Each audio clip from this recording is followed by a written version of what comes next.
எவ்வளவோ பேரு நம்ம கூட இருந்தவங்க இன்னைக்கு நம்ம கூட இல்ல. எவ்வளவு பேர் நான் உன் கூட இருப்பேன்னு சொன்னவங்க இன்னைக்கு நம்ம கூட இல்ல. ஆனா நம்மளுக்கு நம்பிக்கை கொடுத்தவங்க இன்னைக்கு நம்ம கூட இல்ல. ஆனா அவர் கரம் நம்மளை விட்டு விலகல. ஆமென், ஸ்தோத்திரம். நம்புவேன் என் இயேசு ஒருவரை, நான் நம்புவேன் என் இயேசு ஒருவரை, நம்புவேன் என் இயேசு ஒருவரை,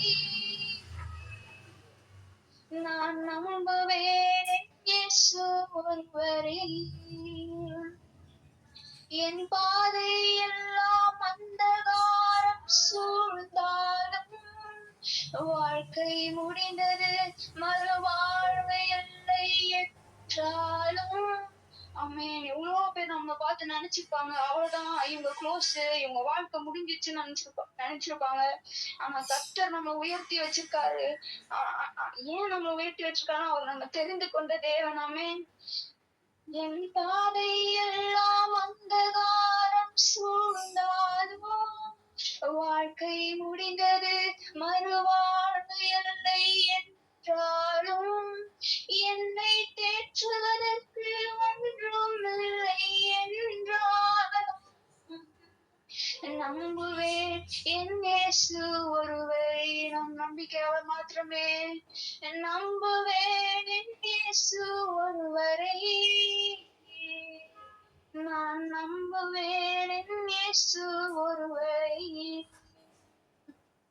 இயேசு நாமம், இயேசு நாமம், இயேசு நாமம், இயேசு நாமம், இயேசு நாமம், இயேசு நாமம் வாழ்கவே. அவர் உயர்ந்தவரும் சிறந்தவரும் உன்னதங்களில் வாசம் செய்கிறவமா இருக்கிறார். அவர் ஆராதிக்கிற, அவர் உயர்த்துகிற எந்த ஸ்தலங்களிலும் அவர் இறங்கி வருகிறாரு. நம்முடைய எல்லா சூழ்நிலைகளிலும் மறந்து இப்போது அவர் ஆராதிப்போமா? உலகமெல்லாம் மறக்குதையா, உணர்வு எல்லாம் இனிக்குதையா, நாம் துதிக்கையிலே இயேசையா, உம் அன்பை ருசிக்கையிலே ராஜா, உம் நாமம் துதிக்கையிலே இயேசையா, உம் அன்பை ருசிக்கையிலே என் உயிரான உயிரான உயிரான இயேசு, என் உயிரான உயிரான உயிரான இயேசு, என் உயிரான இயேசு, என் உயிரோடு கலந்தீர், என் உயிரே நான் உம்மை துதிப்பேன், என் உயிரே நான் உம்மை துதிப்பேன். ஆமென். இயேசுப்பா, ஸ்தோத்திரம் ஸ்தோத்திரம் ஸ்தோத்திரம் கர்த்தாவே. அடியேன் மூலமா, என்னோட சிறு வார்த்தைகள் மூலமா ஆண்டவரே இயேசுப்பா, என்னோட சிறு ஆராதனை மூலமா எங்க ஒவ்வொருத்தர்கிட்டயும் நீங்க பேசிருக்கீங்கன்னு நான் நம்புறேன் கர்த்தாவே. ஒவ்வொருவர்த்தையும் பேர் பேராய் தனித்தனியாய் நீ உச்சந்தளம் முதல் உள்ளங்காலுடைய வல்லமையால் நிரப்புங்க கர்த்தாவே. அப்பா, ஸ்தோத்திரம் ஸ்தோத்திரம் ஸ்தோத்திரம். நீங்க ஒவ்வொருத்தருக்கூடயும் பேசிருக்கீங்க கர்த்தாவே. அதற்காக உங்க கூடா கூடி நன்றி கர்த்தாவே. ஸ்தோத்திரம் ஸ்தோத்திரம் ஸ்தோத்திரம் அப்பா. ஒவ்வொருவற்றின் தேவைகளையும் நீங்க நேர்த்தியா சந்திக்க போறீங்க. அதற்காக முக்கோடா கூடி நன்றி ஆண்டவரே இயேசுப்பா. ஸ்தோத்திரம் ஸ்தோத்திரம்.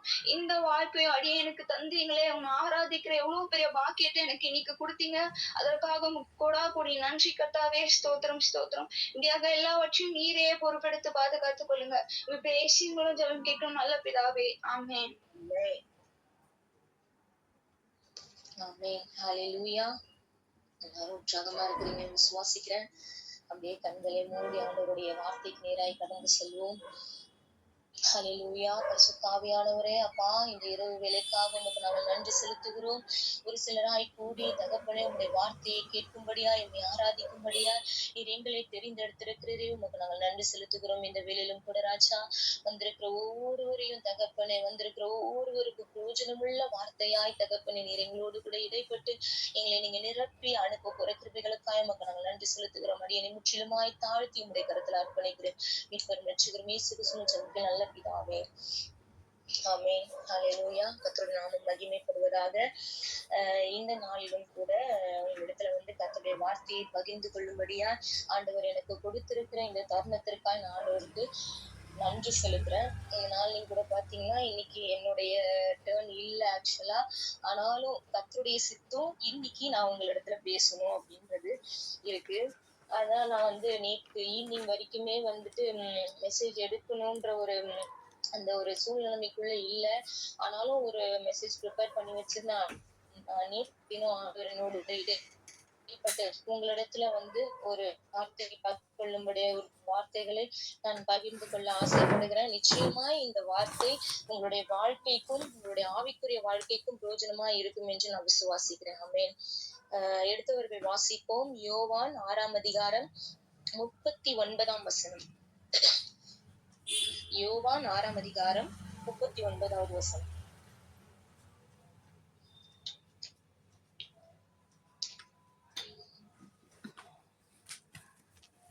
வாசிக்கிறீங்களா யாராவது? எனக்கு தந்தவைகளில் ஒன்றையும் நான் இழந்து போகாமல் கடைசி நாளில் அவைகளை எழுப்புவதே என்னை அனுப்பின பிதாவின் சித்தமாய் இருக்கிறது. ஆமென். ஹல்லேலூயா.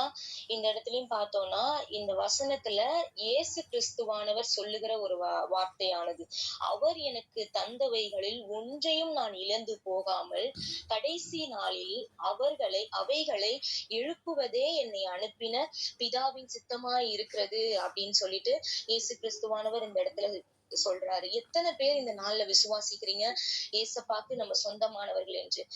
இயேசு கிறிஸ்துவுக்கு நம்மளுடைய பிதாவுக்கு நம்ம சொந்தமானவர்களா இருக்கிறதுனாலதான் இன்றைக்கும் நம்ம ஒரு கூட்டமாய் கூடி ஆண்டவரை ஆராதிக்கும்படியாக ஆண்டவருடைய வார்த்தையை கேட்கும்படியாக ஆண்டவர் நம்மளை நிறுத்திருக்கிறார். இன்றும் பாத்தீங்கன்னா ஒன்றுமே இல்லாத நம்மை மீட்பதற்காக பிதா தன்னுடைய சொந்த குமாரனை நம்மிடம் அனுப்பி அவர் நம்மை சொந்தமாக்கி கொண்டார் இல்லையா? அப்போ இயேசு கிறிஸ்துவின் ரத்தத்தினாலே நம்ம மீட்கும். இயேசு கிறிஸ்துவான ரத்தத்தாலே நம்மை மீட்கும் பொருட்டாக அவருடைய கைகளில பிதாவானவர் என்ன செய்யறாரு? நம்மளை ஒப்பு கொடுக்கிறார். அதுதான் நம்ம பார்க்கிறோம்ல. அவர் எனக்கு தந்தவைகளில் ஒன்றையும் நான் இழந்து போகாமல் கடைசி நாள்களில் அவைகளை எழுப்புவதே என்னை அனுப்பின பிதாவின் சித்தமா இருக்கிறது அப்படின்னு சொல்லிட்டு. அப்ப யோசிச்சு பாருங்களேன். பிதா நம்மள ஆண்டவராக இயேசு கிறிஸ்துவினுடைய கரங்களில நம்மை ஒப்பு கொடுத்திருக்கிறார். அதனாலதான் வசனம் சொல்லுகிறது, அவர் எனக்கு தந்தவைகளில் ஒன்றையும் நான் இழந்து போகாமல் என்று இயேசுப்பா சொல்றாங்க. அவர் நம்மள ஒருபோதும் இழக்க விரும்புவதே இல்லை. யோசிச்சு பாருங்க, எத்தனை விதத்துல நம்ம ஆண்டவரை இழந்திருக்கோம். நம்மளுடைய வாழ்க்கையை நம்ம திரும்பி பார்க்கும்போது எத்தனையோ காரியங்கள்ல நம்ம ஆண்டவரை இழந்து போகிற சூழ்நிலைமை, நம்ம பின்மாற்றத்துக்குள்ள போகிற சூழ்நிலைமை இருந்தாலும் ஆண்டவர் ஒரு பொழுதும் எந்த சூழ்நிலைமைகளும் நம்ம இழக்க அவர் ஒருபோதும் விரும்புவதில்லை. ஆமென். அதனாலதான் அந்த வசனத்துல கூட நம்ம பார்க்கிறோம், கடைசி நாட்களில அவைகளை எழுப்புவதே என்னை அனுப்பின பிதாவின் சித்தமா இருக்கிறது. இயேசு கிறிஸ்துவுக்கு எதுக்கு இயேசு கிறிஸ்துவ நம்ம எதுக்கு பிதா என்ன ஒப்பு கொடுத்திருக்கிறார், நம்மள ஒப்பு கொடுத்திருக்கிறார் என்றால் இந்த உதவாத எண்ணையும், அதாவது உதவாத நம்மளையும், பலவீனமான நம்மளையும், பிரயோஜனம் இல்லாத நம்மளையும் எதுக்கு பிதா இயேசுவினிடத்துல ஒப்பு கொடுத்தார் என்றால், இந்த உதவாத பலவீனமான ஒன்றுமில்லாத பிரயோஜனம் இல்லாத என்ன இயேசு கிறிஸ்துவானவர் எழுப்புவதற்காக. ஆமென். அவருக்கென்று நம்ம எழுப்புவதற்காக நம்மை அவர் இயேசு கிறிஸ்துவனிடம் ஒப்பு கொடுக்கிறார். ஹல்லேலூயா. அப்படியா இதுவே அவருடைய சித்தமாய் இருக்கிறபடியால் இயேசு கிறிஸ்து அந்த வசனத்தை சொல்லுகிறார், இதுவே என்னை அனுப்பின பிதாவின் சித்தமா இருக்கிறது என்று. அப்போ இன்றைக்கும் இயேசு கிறிஸ்துவனுடைய சித்தம் நம்மளுடைய வாழ்க்கையில எப்படிப்பட்டதாய் இருக்குதாமா? நம்மள ஒவ்வொரு நாளும் அவர் எழும்ப பண்ணுகிறவரா இருக்கிறார். ஆமென். நம்மை எழுப்புவதற்காக அவர் நம்முடைய வாழ்க்கையில வந்திருக்கிறார் இல்லையா? அப்போ நாம இன்றைக்கு எப்பேற்பட்டவர்களா இருந்தாலும் சரி, எப்பேற்பட்ட பாவம், எப்பேற்பட்ட சாபம், எப்பேற்பட்ட பலவீனம் என்னுடைய வாழ்க்கையில இருந்தாலும் அவற்றில் இருந்து எல்லாம் என்னை எழுப்ப அவராலே முடியும். யாரெல்லாம் இதை விசுவாசிக்கிறீங்க? ஆமென் சொல்லுமா. எல்லாவற்றிலிருந்தும் நம்ம எழுப்ப ஆண்டவரால் மாத்திரமே முடியும். ஆமென். இன்றைக்கும் கூட நம்ம வந்து கடைசி நாட்கள்ல வந்து இருக்கிறோம் அல்லவா. இந்த நாட்கள் வந்து மிகவும் ஒரு கடைசி நாட்களாய் இருக்கிறது. அப்படியா இயேசு கிறிஸ்துவானவர் இந்த கடைசி நாட்களில நம்மை ஒவ்வொருவரையும் அவர் எழுப்ப போகிறது நிச்சயமா இருக்கிறது. ஆமென். இது கடைசி காலம்னா நம்ம ஒவ்வொருவரும் எழும்ப போவதும் நிச்சயம். ஆமென். உண்மைதான். அப்ப நம்ம ஒவ்வொருவரும் நம்மள ஒவ்வொருவரையும் ஆண்டவர் எடுத்து உபயோகப்படுத்துவது உண்மைதான். நம்ம ஒவ்வொருவரையும் கொண்டு ஆண்டவர் பெரிய காரியத்தை செய்ய போகிறது, சாதிக்க போவதும் உண்மைதான். அல்லேலூயா. அப்போ இந்த கடைசி நாட்கள்ல ஆண்டவர் நம்ம மேல வச்சிருக்க திட்டம் என்னன்னு நம்மளுக்கு தெரியுமோ தெரியாதோ, ஆனா இன்றைக்கு வேதம் சொல்லுகிறது நம் மீது உள்ள திட்டம், நம் மீது உள்ள சித்தம் மிக பெரியது. ஆண்டவர் நம் மீது வைத்திருக்கிற சித்தமானது மிக பெரியதா இருக்குது. அது எப்பேற்பட்ட சித்தமா இருக்கிறது? கர்த்தர் நம்மை எழுப்புகிற சித்தமா இருக்கிறது. நம்மை ஒவ்வொரு காரியத்தில் இருந்தோம் விழுந்து போய் கிடக்கிற நம்ம எந்தெந்த காரியத்திலெல்லாம் விழுந்து போய் கிடக்கிறோமோ, எந்தெந்த காரியத்திலெல்லாம் நெருக்கப்பட்டு கிடக்கிறோமோ, எந்தெந்த காரியத்திலெல்லாம் ஒடுக்கப்பட்டு கிடக்கிறோமோ, எல்லா விதமான காரியத்திலிருந்தும் ஆண்டவர் நம்மை எழுப்பி தட்டி தூக்க வல்லமை உள்ளவராய் இருக்கிறார். ஆமென். இன்றைக்கும் கூட வேதத்துல ஒருவரை ஆண்டவர் எப்படி எழுப்புறாரு, எப்பேற்பட்ட மனுஷனை கர்த்தரால எழுப்ப முடியும், எந்த சூழ்நிலைமையில எழுப்ப முடியும், ஏன் எழுப்புறாரு, அதன் நோக்கம் என்ன என்பதை வேதத்தில் உள்ள ஒரு நபரை பற்றி சுருக்கமா உங்களிடத்துல நான் வந்து பேச ஆசைப்படுகிறேன். உங்களுக்கு நம்ம எல்லாருக்குமே தெரிந்த ஒரு நபர் தான். வாசிக்கலாம். 1 ராஜாக்கள் 19ஆம் அதிகாரம் 4வது வசனம். 1 ராஜாக்கள் 19:4.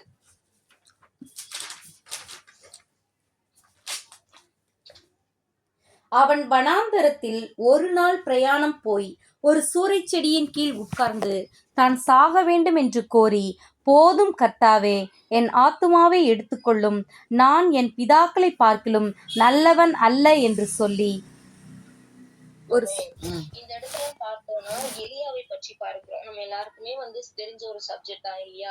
இந்த இடத்துல ஆண்டவர் எப்பேற்பட்ட ஒரு மனுஷனை எழுப்புறாருன்னா, நான் உத்தமனே இல்ல, நல்லவன் இல்ல, எனக்கு தகுதியே இல்ல, நான் சாகதான் வந்து தகுதியான ஒரு நபர் என்று நினைச்சு அவரை நினைச்சு என்ன செய்யறாரு, என்ன நினைச்சா எனக்கே அசிங்கமா இருக்கு, வாழ தகுதியே இல்லைன்னு சொல்லி ஒருவன் வந்து தன்னுடைய வாழ்க்கையை முடிச்சுக்க ஆண்டவரை நோக்கி பார்க்கிறாரு இல்லையா. இந்த இடத்துல வந்து நான் ஒரு சின்ன சாட்சி உங்களிடத்துல பகிர்ந்து கொள்ள விரும்புகிறேன். நேற்றைய தினத்திலையும் பாத்தீங்கன்னா நான் வந்து ஈவினிங் வரைக்குமே வந்து வேற ஒரு சப்ஜெக்ட் தான் வந்து வேற ஒரு மெசேஜ் தான் ப்ரிப்பேர் பண்ணியிருந்தேன். ஆனாலும் பாத்தீங்கன்னா நேற்றைய தினத்துல நான் வந்து ஸ்கூலுக்கு வந்து என் தம்பியை பிள்ளைகளை கூட்டிட்டு வரும்போது எப்பவுமே வந்து ஒரு ஜூஸ் கடையில உட்காந்து ஜூஸ் குடிப்போம். அந்த கடையில வந்து ஜூஸ் குடிச்சிட்டு வெளியில வரும்போது இவன் என்ன செஞ்சுட்டான்னா, அது பாத்தீங்கன்னா ஒரு பெரிய ஏரிக்கரை. அது முனையில தான் அந்த கடை இருக்கும். அதுக்கு ஆப்போசிட்ல அந்த கடை இருக்கும். அந்த ஏரிக்கரைக்கு ஆப்போசிட்ல நான் என்ன செஞ்சேன், வண்டி ஸ்டாண்டை எடுக்கிறதுக்குள்ள இவன் என்ன செஞ்சுட்டான்னா ஆப்போசிட் ரோடுக்கு போயிட்டான். அந்த ஏரிக்கரையோட முனையில போய் நின்னுட்டான். நின்ன போது வந்து அங்க இருந்து ஒரு தாத்தா வந்து பயங்கரமா கத்துறாரு. அந்த சைடு வந்து ஸ்கூல் வேன் வருது, இந்த சைடு வந்து 2 வீலர் வருது. எனக்கு ஒண்ணுமே புரியல. நான் ஒரே செகண்ட் நான் நின்னுட்டு ஏசுப்பா அப்படின்னு சொல்லிட்டு, தம்பி நீ நகராத அங்கேயே நில்லு அப்படின்னு சொன்னேன். அவனுக்குமே ஒண்ணுமே புரியல. அந்த தாத்தாவும் கத்துனனால நானும் இது பண்ணனால அவனுக்கு ஒண்ணுமே புரியல. அப்படியே நின்னுட்டு இருக்கான். நான் வந்து ஒண்ணுமே சொல்ல, நான் அப்படியே நில்லுடா அப்படின்னு சொல்லிட்டேன். அந்த வேன் போனதும் ஒடியாந்துட்டான். அதுக்கப்புறம் நான் வந்து அவனை அடிக்க போறேன் அப்படின்னு நினைச்சிட்டு அந்த இடத்துல ஒரு பெரிய இதை பண்ணி விட்டுட்டான் அவன். அதுக்கப்புறம் பாத்தீங்கன்னா அந்த இடத்துல பயங்கர டென்ஷன் ஆயிடுச்சு எனக்கு. திருப்பி வீட்டுக்கு வந்தோம். வீட்லயுமே பயங்கர சேட்டை பயங்கரமா பண்ணி என்ன ஒரு வழி பண்ணிட்டான் அவன். அதுக்கேத்த மாதிரி எனக்கு என்னுடைய சூழ்நிலைமை கடந்த ஒரு 2 மாதங்களாவே வந்து என்னுடைய சூழ்நிலைமை ஒரு நெருக்கப்பட்ட சூழ்நிலைமை. எப்படி சொல்றதுன்னா, நான் எழும்பவே முடியாத அளவுக்கு என்னை வந்து பிசாசானவன் நிறைய பிரச்சனைகளை கொடுத்து நிறைய சிந்தனைகளை கொடுத்து என்னை இன்னுமே வந்து அவன் டவுன் பண்ணிட்டே இருந்த சூழ்நிலைமை என்னால நல்லா உணர முடியுது. நான் வந்து டவுன் ஆயிட்டே போறேன். நான் வந்து நல்லா பிரிஸ்கா இல்ல, ஆவிக்குரிய விஷயத்துல நான் வந்து இதுவா இல்ல, ஆக்டிவா இல்ல அப்படின்றது வந்து எனக்கு நல்லாவே தெரியுது. ஆனாலும் வந்து என்னால என்ன பண்ண முடியலன்னா வந்து என்னோட பலத்தின் எப்படி சொல்றதுன்னா, என்னோட பலத்தினால அதை வந்து மேற்கொள்ளவே முடியல. ஆக்சுவலா வந்து நான் ரொம்ப இந்த 2 மாதங்களா வந்து ரொம்ப ஒரு கடினமான ஒரு சூழ்நிலைமை என்னுடைய வாழ்க்கையில நிறைய டென்ஷன், எதுக்கு எடுத்தாலும் வந்து டென்ஷன் ஆகுறது. ஒரு சின்ன சத்தம் கேட்டாலுமே எனக்கு பயங்கரமா தலைவலி. ரொம்ப ஸ்ட்ரெஸ் ஆகி தான் எனக்கு இந்த தலைவலி வருது அப்படின்றது எனக்கு என்னால நல்லாவே புரிஞ்சுக்க முடியுது.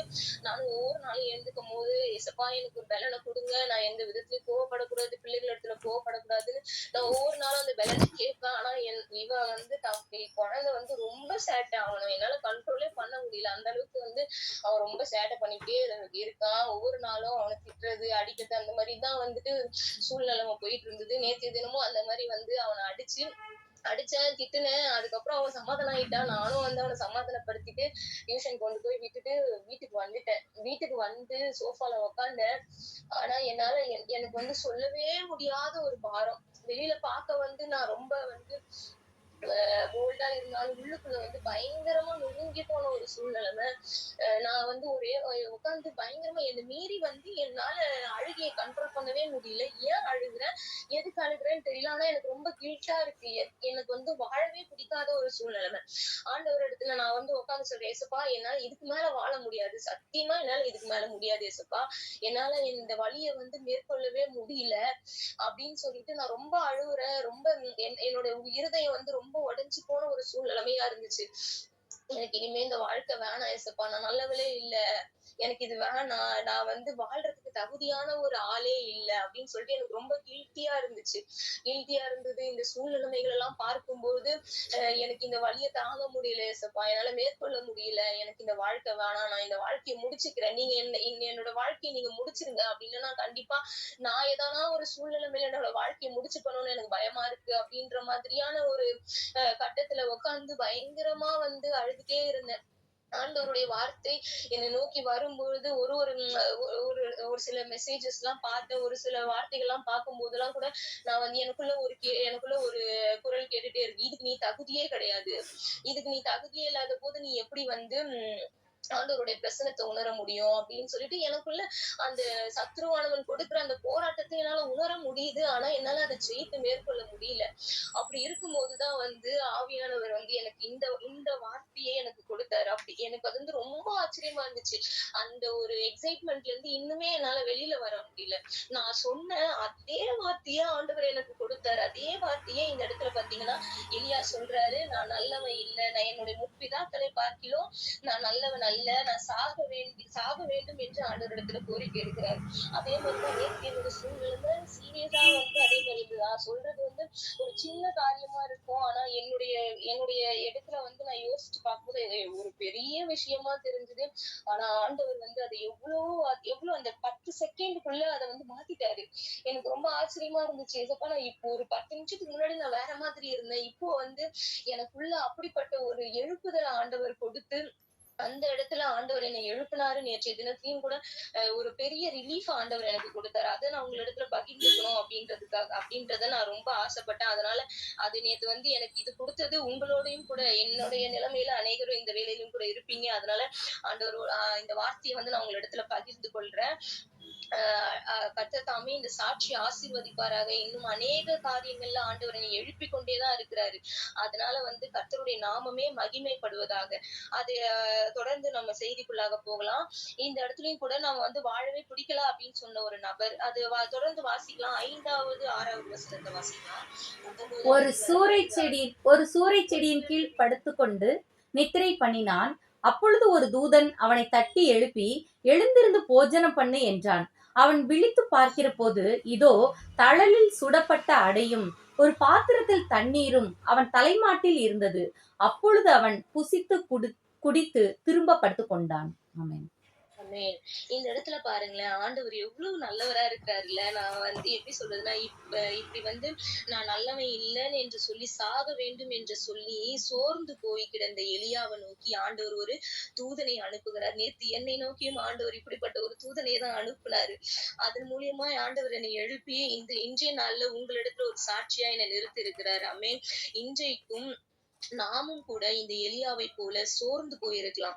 நம்மளுடைய கேள்விகளுக்கெல்லாம் நம்மளுக்கு வந்து விடை தெரியாம இருக்கலாம். நம்மளுடைய வாழ்க்கையில எந்த வழியில நம்ம போறோம் வழி தெரியாம இருக்கலாம். எதுக்கு வாழ்றதுன்னே புரியாம நம்ம வந்து இருக்கலாம். என்ன நினைச்சா எனக்கே அசிங்கமா இருக்கு. இதெல்லாம் நான் யோசிச்சேன், நினைச்சா எனக்கே அசிங்கமா இருக்குது அப்படின்ட்டு. இந்த வேலையிலும் கூட நீங்களும் கூட யாராவது ஒருவர் அப்படி புலம்பிக் கொண்டு இருக்கலாம். நம்முடைய ஒவ்வொருவரையும் பார்த்து கர்த்தர் தன்னுடைய தூதனை நமக்கென்று அனுப்புகிறார். ஹalleluya. அந்த அவர் வேற யாருமே இல்ல. அந்த தூதன் வேற யாரும் இல்ல, பரிசுத்த ஆவியானவர். ஆமென். பரிசுத்த ஆவியானவரை என்றைக்கும் நம்மளிடத்துல அவர் அனுப்ப வல்லமை உள்ளவரா இருக்கிறார். இன்றைக்கு கூட நீங்க எந்த சூழ்நிலையில இருக்கிறீங்களோ, எங்கு விழுந்து கிடக்கிறீங்களோ, எந்த இடத்துல படுத்து கொண்டு இருக்கிறீங்களோ, எங்க புலம்பிக் கொண்டு இருக்கிறீங்களோ, எந்த இடத்துல தேங்கி நிற்கிறீர்களோ, எங்க நீங்க தோற்று போய் நான் அவமானப்பட்டுட்டேனேன்ட்டு புலம்பிக் கொண்டு நிற்கிறீர்களோ, அந்த இடத்திலிருந்தெல்லாம் அந்த இடத்திற்கு ஒரு தேவ தூதனை அனுப்பி உங்களை தட்டி எழுப்ப தேவன் உண்மை உள்ளவராய் இருக்கிறார். ஆமென் ஆமென். கூரை செடியின் கீழே இருந்த எலியாவை கர்த்தர் தட்டி எழுப்பினார். அது மாத்திரம் இல்லாம கர்த்தர் அவருக்கு வைத்திருந்த அந்த பலனை கொடுக்கிறார். நம்ம படிக்கிறோம்ல, அவர் அந்த அடையையும் சாப்பிட்டு புசித்து குடித்து திருப்தி அடைந்து திரும்ப என்ன செய்யறாருன்னா படுத்துடுறாரு. அவர் என்ன செய்யறாரு, அதை சாப்பிட்டு திரும்பியும் படுத்துடுறாரு. இந்த இடத்துலயும் ஆண்டவர் அவரை சந்திச்சுட்டாரு. அப்படித்தானே சந்திச்சிட்டாரு, பலன் கொடுத்திருக்கிறாரு. எனவே அவர் திரும்ப என்ன செய்யறாரு, சாப்பிட்டு படுத்துடுறாரு. நம்ம கூட சில நேரத்துல இப்படிதான் நமக்கு ஏற்ற நேரத்துல, தேவைப்படுகிற நேரத்துல ஆண்டவரிடத்திலிருந்து பலனை பெற்றுக் கொள்கிறோம். நம்ம சோர்ந்து போகிற நேரத்துல ஆண்டவர் ஒரு மிராக்கிள் பண்றாருல்ல, கொஞ்ச நேரம் அந்த மிராக்கிளை நம்ம யோசிச்சு அதை வச்சுக்கிட்டு நம்ம கொஞ்ச நாள் ஒரு 2-3 நாள் உற்சாகமா இருப்போம். மறுபடியும் என்ன செய்வோம்னா அந்த சோர்வுக்குள்ளாய் போவோம். அப்படி இல்ல, ஆண்டவர் நம்மளுக்கு கொடுக்கிற ஒவ்வொரு நாளும் நம்மை தட்டி எழுப்புகிறதற்கு நம்ம ஒவ்வொரு நாளும் எழுந்துக்கணும். அவருக்கென்று நம்ம எழுந்து பிரகாசிக்கணும். அப்படியாய் சோர்ந்து போனாலும் திரும்ப நம்மள அவர் என்ன செய்யறாருன்னா தட்டி எழுப்புகிறார். அப்படியாய் நம்ம எழும்புவது அவருடைய சித்தமா இருக்கிறது இல்ல. நம்ம எழும்புற வரைக்கும், நம்மளை கொண்டு அவருடைய காரியத்தை நடப்பிக்கிற வரைக்கும் கர்த்தர் நம்மளை விடவே மாட்டார். இது நிச்சயமா நான் சொல்றேன். கர்த்தர் நம்மளை தெரிந்தெடுத்திருக்கிறார் என்றால், கர்த்தர் நம்மளை எழுப்ப போகிறார் என்றால், நம்ம எவ்வளவுதான் பின்னுக்கு போனாலும், கர்த்தரை விட்டு பின்னுக்கு போனாலும் கர்த்தர் நம்மளை எழுப்பாம அவர் நம்மளை ஒரு பொழுதும் விட மாட்டார். அதில் கர்த்தர் தெளிவாகவும் உறுதியாகவும் இருக்கிறார். அவருடைய சித்தத்திற்கு நேராக உங்களையும் என்னையும் அனுப்பாம அவர் நம்மளை விட போவதே இல்லை. இன்றைக்கும் விழுந்து போயிருக்கிற உங்களை மறுபடியும் தட்டி எழுப்ப அவர் வல்லமை உள்ளவராக இருக்கிறார். ஹல்லேலூயா. 7வது வசனத்தையும் கூட பார்த்தோம்னா, கர்த்தருடைய தூதன் திரும்ப 2ஆம் தரம் அவனை தட்டி எழுப்பி, எழுந்திரு, போஜனம் பண்ணு, நீ பண்ண வேண்டிய பிரயாணம் வெகு தூரமா இருக்கிறது அப்படின்னு சொல்றாரு. இன்றைக்கும் சோர்ந்து போய் நெருக்கத்துல இருக்கிற நம்மள பார்த்து ஆண்டவர் சொல்றாரு, இன்னும் நீ பண்ண வேண்டிய பிரயாணம் வெகு தூரமா இருக்கிறது. இதுக்கே நீ சோர்ந்து போனா, இன்னும் நீ பண்ண வேண்டிய தூரம் வெகு தூரமா இருக்கிறதே, நீ என்ன பண்ணுவ அப்படின்னு இன்றைக்கும் கர்த்தர் உங்களை பார்த்து சொல்லுகிறார். 2ஆம் தரம், அதாவது 1 more time நம்மள என்ன செய்யறாருன்னா கர்த்தர் தட்டி எழுப்புகிறார். நிச்சயமாக இன்று உங்களுக்காக பெரிய ஊழியம் ஒண்ணு காத்திருக்கிறது. யாரெல்லாம் விசுவாசிக்கிறீங்க? இன்றைக்கு ஒரு பெரிய ஊழியத்தை ஆண்டவர் செய்ய விரும்புகிறார். ஒரு பெரிய தரிசனம் நம்மளுக்கு காத்திருக்கிறது. உங்களுக்கான திட்டம், உங்கள் மேல உள்ள சித்தம் மிக பெரியதா இருக்கிறது. ஆண்டவருடைய பார்வையில மிக பெரியதா இருக்கிறது. ஹல்லேலூயா. இன்றைய நாள்லயும் கூட அநேகர் அவங்களுடைய சொந்த சந்தோஷத்திற்காக, அநேகர் அவங்க ஃபேமிலிய அதை பார்த்துட்டு அவங்க இருக்கலாம். ஆனா இன்றைக்கு ஆண்டவர் உங்களை தெரிந்தெடுத்தது நிமித்தம் தான் இந்த ஜெபத்தின் மூலியமா ஆண்டவர் இந்த வார்த்தையை கேட்கும்போது நம்ம ஒவ்வொருவரையும் ஆண்டவர் தெரிந்தெடுத்திருக்கிறார். இன்றைக்கும் நாம எழும்ப வேண்டியது அவசியமா இருக்கிறது. நம்ம ஓட வேண்டியது அவசியமா இருக்கிறது.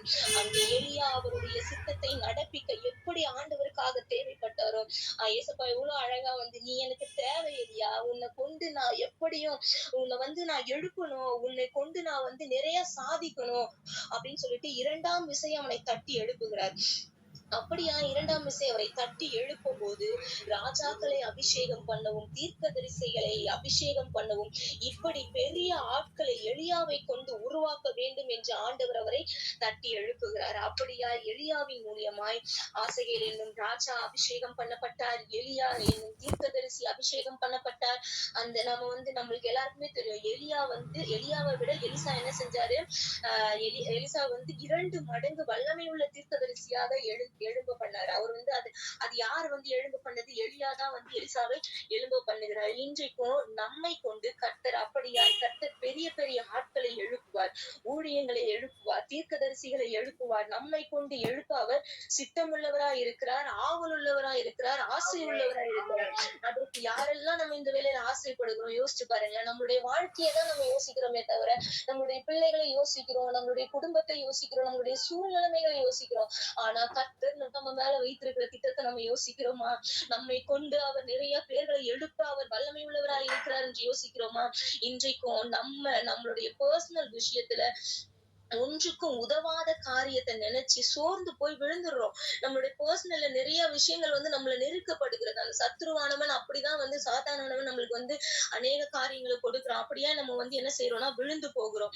ஆனால் ஆண்டவரை நோக்கி நம்ம பார்க்கும்போது ஆண்டவர் நிச்சயமாக நம்ம எழுப்ப, நம்மை கொண்டு அநேகரை எழுப்ப. அன்றைக்கும் கூட எலியாவை கொண்டு ஒரு எகுவை எழுப்பினார், ஒரு ஆசைகளை எழுப்பினார், ஒரு எலிசாவை எழுப்பினார்.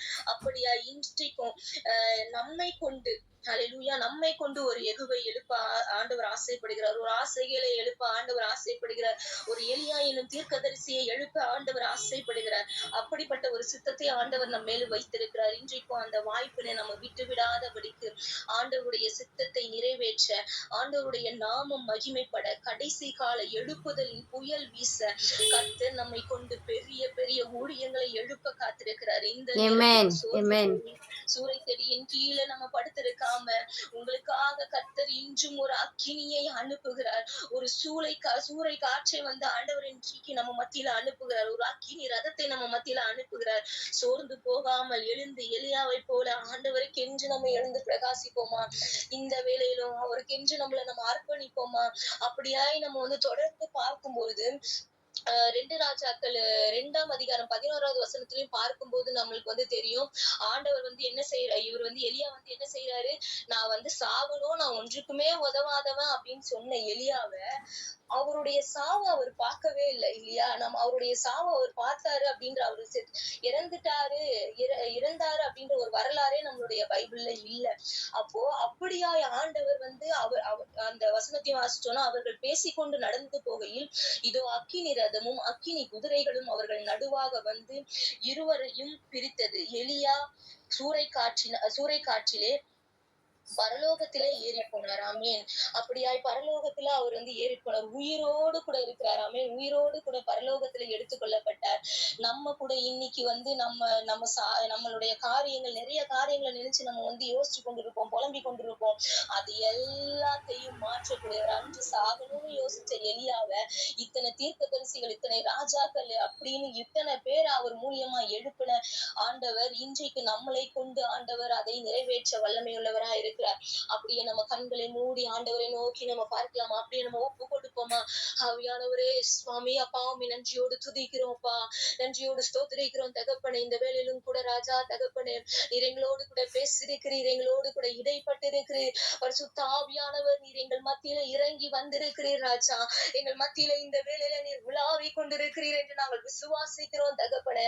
ஒரு எழுப்புதலின் அக்கினி, ஒரு எழுப்புதலின் தகப்பனே அப்பா கிரியை எங்கள் மத்தியில எங்களுடைய இருதயத்துல எழும்புவதாக சுவாமி. ஒரு எழுப்புதலின் தீ எங்களுடைய இருதயத்துல இந்த வேளையில எழும்பட்டும் ராஜா, எழும்பட்டும் தகப்பனே. எல்லாரும் வாய்களை திறந்து ஆண்டவரிடத்துல கேட்போமாப்பா, ஒரு எழுப்புதலை நீங்க தாங்க ராஜா. நாங்கள் சோர்ந்து போய் சூறை செடியின் கீழ் படுத்துக் கொள்ளாதபடிக்கு ராஜா தகப்பனே அப்பா, நீர் எங்கள் மீது வைத்திருக்கிற திட்டத்தை, நீர் எங்கள் மீது வைத்திருக்கிற அந்த எழுப்புதலின் அப்பா தகப்பனே காரியத்தை நாங்கள் உணர்ந்தவர்களாய் தகப்பனே, எங்களுடைய வாழ்க்கையில நாங்கள் பிரயாணப்படக்கூடிய தூரம் வெகு தூரமாய் இருக்கிறது அப்பா. நாங்கள் அதை உணர்ந்தவர்களாய் ஒரு விசையாய் எங்களை முற்றிலுமாய் உம்முடைய பாதத்துல நாங்கள் அர்ப்பணிக்கிறோம், சமர்ப்பிக்கிறோம் ராஜா, சமர்ப்பிக்கிறோம். எல்லாரும் ஒரு ஸ்தோத்திரம் செலுத்துவோம் அப்பா. உமக்கு நன்றி. இந்த வேளையில ஒரு எழுப்புதலை நீர் எங்கள் மத்தியில கொடுத்திருக்கிறதற்காக உமக்கு நன்றி, நன்றி, நன்றி ஆவியானவரே, நன்றி ஆவியானவரே அப்பா. நன்றி, எங்களோடு கூட நீர் இடைப்பட்டு கொண்டிருக்கிற கிருபைகளுக்காக நன்றி தகப்பனே, நன்றி அப்பா. ஹல்லேலூயா. இது எழுப்புதலின் நேரமல்லோ, இது யோசுவாவின் காலமல்லோ, இது எழுப்புதலின் நேரமல்லோ, நம் யோசுவாவின் காலமல்லோ.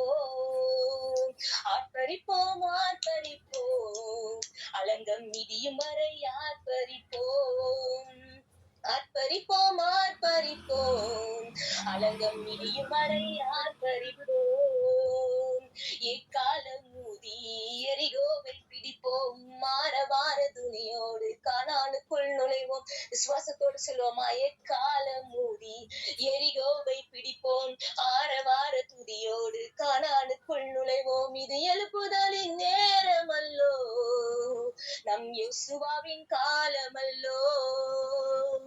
மாம்சத்தோடும் இரத்தத்தோடும் நமக்கு யுத்தமில்ல. ஆமென். மாம்சத்தோடும் இரத்தத்தோடும் நமக்கு யுத்தமில்ல. சர்வ வல்லவரின் ஆயுதத்தை ஏந்திடுவோமே, சாத்தானின் ராஜ்யத்தை தகர்த்திடுவோமே. சர்வ வல்லவரின் ஆயுதத்தை ஏந்திடுவோமே, சாத்தானின் ராஜ்யத்தை அழித்திடுவோமே. இது எழுப்புதலின் நேரமல்லோ, நம் யோசுவாவின் காலமல்லோ.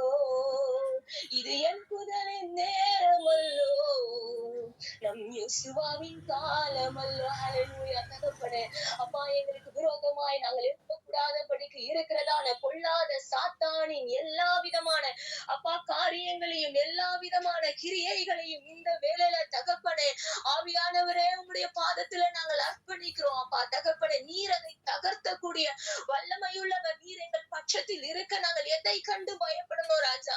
நாங்கள் எதை குறித்தும் பயப்படாதபடிக்கு உம்முடைய சித்தத்தை நாங்கள் நிறைவேற்றும் பொருட்டாக எங்கள் ஒவ்வொருவரையும் உம்முடைய பாதத்துல இந்த வேளை நாங்கள் சமர்ப்பிக்கிறோம் ராஜா. எங்களுக்கு தகப்பனே, எங்களுடைய எழுப்புதலுக்கு தடையா இருக்கிற பொல்லாத சத்ருவின் கிரியைகள் எல்லாம் அழிந்து தகப்பனே பாதாளத்துல தள்ளுண்டு போவதாக ராஜா. தகப்பனே, நீர் எங்களோடு கூட இடைப்பட்டு எங்களுடைய எழுப்புதலின் தீயை பற்றி எறிய செய்திருக்கிற கிருபைகளுக்காக உமக்கு நாங்கள் நன்றி செலுத்துகிறோம்ப்பா. நன்றி செலுத்துகிறோம் ராஜா. நன்றி தகப்பனே. நன்றி ஆவியானவரே. நன்றி ஆவியானவரே. அப்பா உமக்கு நன்றி நன்றி நன்றி. அப்படியா எங்கள் ஒவ்வொருவரையும் தரம் தரமாய் உடைய பாதத்துல நாங்கள் அர்ப்பணிக்கிறோம் சுவாமி, அர்ப்பணிக்கிறோம் ராஜா. எல்லாரும் வாய்களை திறந்து சொல்லுவோம். அப்பா உம்முடைய எழுப்புதலுக்காக எங்கள் ஒவ்வொருவரையும் நாங்கள் அர்ப்பணிக்கிறோம் ராஜா. நீர் எங்களை எடுத்து பயன்படுத்துங்க. அந்த எலியாவை போல தகப்பனே எங்களுக்காக நீர் வைத்திருக்கிற நபரை நாங்கள் எழுப்பும்படியாக தகப்பனே இந்த வேளையில எங்கள் ஒவ்வொருவரையும் உடைய பாதத்துல நாங்கள் சமர்ப்பிக்கிறோம்ப்பா, அர்ப்பணிக்கிறோம் ராஜா. நீர் எங்களை ஆளுகை செய்யுங்க. நீர் ஒருவர் மாத்திரமே எங்களை தேற்றி எங்களை வழிநடத்துங்க. எங்களுக்குரிய எல்லா பலத்தையும் கொடுத்து ராஜா இந்த உலகத்தில் உள்ள எல்லா காரியங்களையும் மேற்கொள்ளக்கூடிய கிருபையை எங்களுக்கு தாங்க.